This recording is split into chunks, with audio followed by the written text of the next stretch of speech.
This man right here has been in the news for very, very big and very, very good reasons. But before we get into that, my name is Zach from MMA Islands, and we are joined by the one, the only Erick Gonzalez. How are you doing, my friends? I'm doing great, man. Just in the middle of just getting in the middle of a workout in a little bit, but excited to be back. Yeah, and before we talk with fighting news and everything, how have your workouts been recently? Because I know you've had a fight recently, and how long do you take go from post fight celebrations to back into the gym?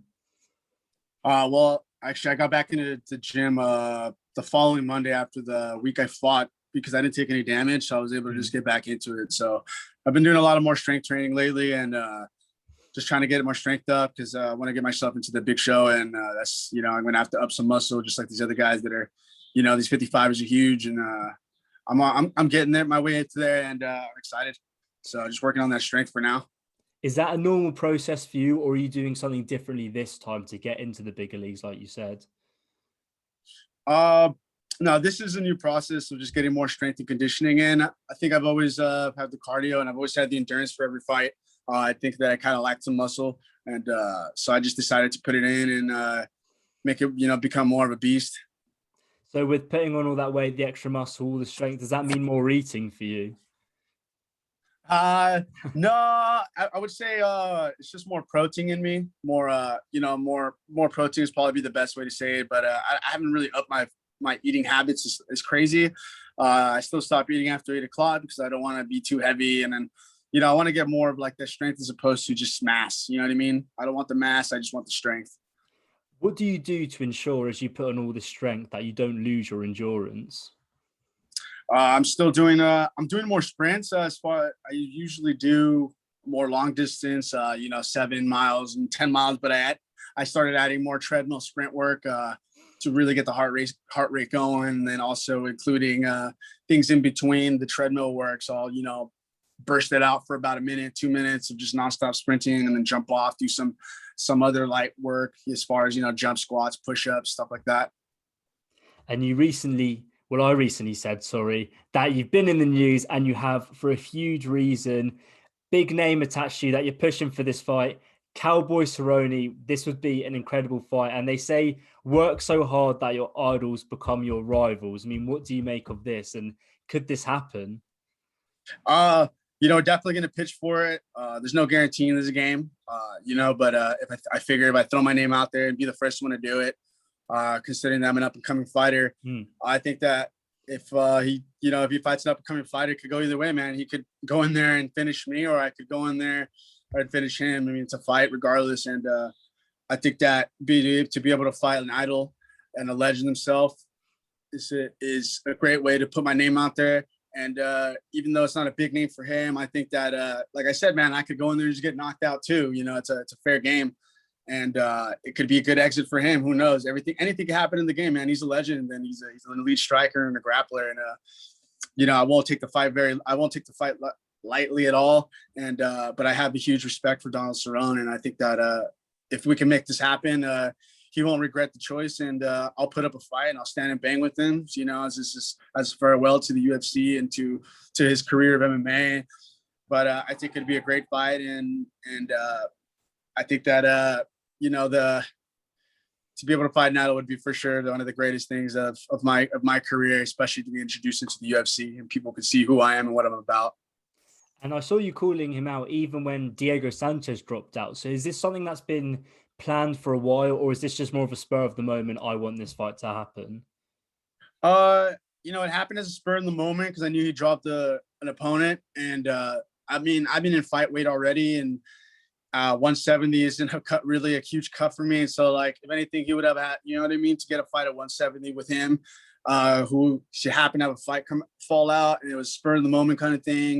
It doesn't hurt to throw my name in there, and get the ball mixing, get the ball rolling in there, and let Sean Shelby, let Dana White, let UFC know that I'm ready for this opportunity, and I'm even willing to step up a weight class to make it happen and have a disadvantage to some extent, because I've only fought at 170 once in my career, which was my amateur career. And it was a title fight, and I ended up getting submitted for that fight. So it's like, it's a fair game, you know what I mean?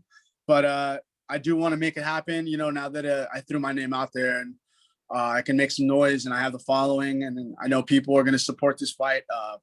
Now that it's being posted up and I've got the interview for it to make it happen, and to be the first one to call him out at 55s, and to get introduced into the UFC, I think it's a fight that people should be able to, that would enjoy and should watch. Definitely, man. And, you talk about putting on all this weight. I mean, Cowboy obviously said he wants to fight at 155 again, back from coming down from 170. Do you see him as a welterweight, or do you see him more as a 55er anyway?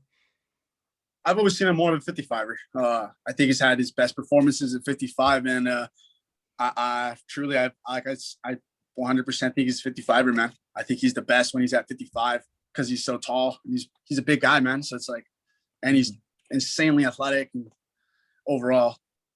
I mean, if you were to fight him, obviously we know Cowboy in his camps. He surrounds himself with great people like Yair Rodriguez, Cameron Els in his whole ranch. So, what would your style going into that fight be, and who would you sort of bring in for that camp? Would things change, or would it just be the same as usual?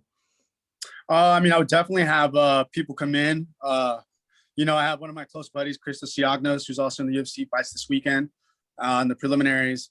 I would definitely have him come in, and some other guys that I know from out of Black House or even out of CMMA Fitness that I know, just to help out more as far as the size and maybe the height, because he's tall. But everything else would be the same, man. It's a technique and a style that it's been working for me for years, and why change up a good thing when it's already working?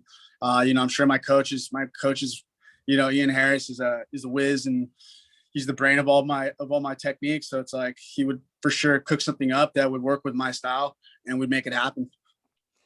Definitely, man. And I have to get your opinion. Obviously, Cowboy fought recently against Alex Morono. What did you sort of make of his last fight? It was just a very simple mistake and he got caught. I thought that he looked great out there regardless. That guy's a tough dude. And like I said, I just think that Cerrone's just been more of a 55er in my book. And I think that that I wouldn't change anything about his style, man. He's a beast. He was working that head movement like he said he was. And it was just a shame, and it was a bummer to the way, to go out like that. I know he doesn't want to, and he wants to maybe just trade and bang, and maybe you can get a decision win or just, or just leave on a decision, but with a fucking epic fight. And I definitely can make that happen, but definitely a bummer because I hate to see one, especially him, man, because he's one of I'm a big fan of his, man. He's awesome, great dude, and his work ethics and everything about him. It's just, seems like a fucking one of the best dudes ever. And it's always a bummer to see that, man. And in a period in the time where the UFC are releasing a lot of people, why do you think that Dana hasn't released Cowboy, even though that he's on a 5-fight losing streak? He's a legend, man. He has the most records broken, the most bonuses, the most finishes. Like he's got all these things for him, and he markets himself very good. And he's a following, so it's like in this business, to some extent, it is about follows and the way you're brought out to social media. So it's like I don't think Dana White wants him to go out the way he did, also, and he's going to take care of his fighters, especially when they've been such a huge success in the UFC. And as your role as a professional fighter, you must have a different mentality, an indestructible mentality when going into the cage. And your role as a fighter is to win. But fighting someone like Cerrone, obviously who you look up to, just having a connection to someone like him sort of blur the lines between the two if you were to step in the cage? You say that one more time. I kind of lost you for a sec. Yeah, no worries. Just obviously the role of the fighter is a fight to win, and you've got a good mentality going in, an indestructible one. But for someone like Cerrone, who you look up to, do the lines between each other sort of blur as it becomes harder to fight him, or is it business as usual? Business as usual. We can shake hands. I would love to fucking pop some cold ones with him after, but when it comes to a fight, it's a fight, and it's a war. And it's if we didn't have judges, we'd end up killing each other, one of us, and it's definitely all business. Once it steps in the cage, nothing changes as far as when that bell goes off and the cage door closes. And you fought fairly recently. So if it was up to you, let's say if it's up to you, when's your ideal date to step in and possibly fight Cowboy? Well, considering that he his last fight, I'm willing, to wait. I'm willing to wait the 2 months to 3 months or whatever time he needs off to come back in. especially for a fight like that, but regardless, if I get something before that, Mm. to replace a 155er, if someone pulls out, I'm always ready for that too as well. So, I'm not going to let it execute any other opportunities I get to step in. But if it's a set date and we get something happening and rolling, I'm willing to take that instead and get the contract, everything on paper, and I'm going to sign. Then I'll wait and I'll just start training harder than ever. Are your eyes only set on the UFC, or it just any offer really, as long as it's the right one? My ultimate, I've always been a fan, and UFC was what want me to become a fighter or go into this professionally. So I think that going into the UFC is definitely my goal. But if I get a great opportunity, then I can't turn it down, because it's a fight game. Sometimes you just gotta take some good opportunities that come your way, and you gotta take advantage of them. And then who knows if I can. It's like Chandler was in Bellator and then signed into UFC afterwards when he was, at the top, so it doesn't really change my goal of something else happening. I'm still very young, so I can make a lot of things happen within the span of my career, towards the end of my career. I mean, hopefully you get there. And if you do, going into the UFC, new promotion, a big promotion, what's one thing that you'd want people to know about you?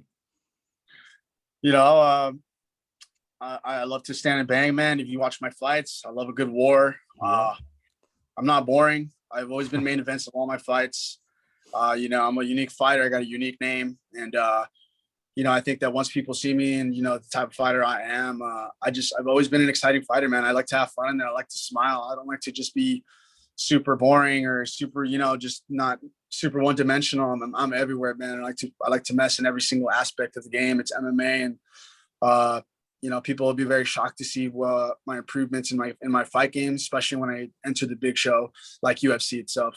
I will go above and beyond and go that extra mile to make the fight as interesting as possible, as entertaining as possible.